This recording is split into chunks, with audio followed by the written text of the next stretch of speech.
Lint remover లేనిది ఇక్కడ అసలు స్వెటర్లు, సాక్స్‌లు ఏమీ వేసుకోలేమండి.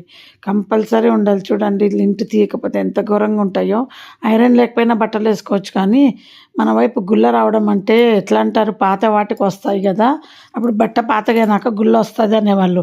ఇప్పుడేంటో ఇక్కడైతే అసలు కొత్తది కొన్న తర్వాత బెడ్‌షీట్ గూడా నేను జూసానండి. వె పరిచినాము. అది 3 రోజులకే గుల్ల గుల్ల బయటకొచ్చేసింది. 800 పెట్టి లాస్ట్ టైమ్ ఇక్కడ కొన్నాం మేము ఎగ్జిబిషన్‌లో. అసలు ఆశ్చర్యం, పిండిన తర్వాతనో, పాతగయినాకనో రావాలి. కానీ ఒంటి మీద ఉండంగానే వస్తాయండి. స్వెటర్‌లు గూడా అంతే. కొనుక్కొని ఒంటి మీద వేసుకోంగానే ఒక రోజులోనే వాష్ గూడా చేయము. అమ్మో! అసలెందుకిలా వస్తాయో తెలీదు. ముందైతే నేను వాషింగ్ మిషన్ ప్రాబ్లమ్ ఏమో అనేసి వాషింగ్ మిషన్ మార్చినాను. హైదరాబాద్ నుండి 2 నైటీస్ కూడా తెచ్చుకున్నాము. అది కూడా అంతే. 3 ఉతుకులకే గుల్లొచ్చింది. 600 పెట్టి కొన్నా అసలు. ఎందుకొస్తున్నాయి ఈ గుల్ల అసలు? నేను అనుకోవడం మిక్స్‌డ్ మెటీరియల్ ఉండటం వల్ల అని అనుకుంటున్నా.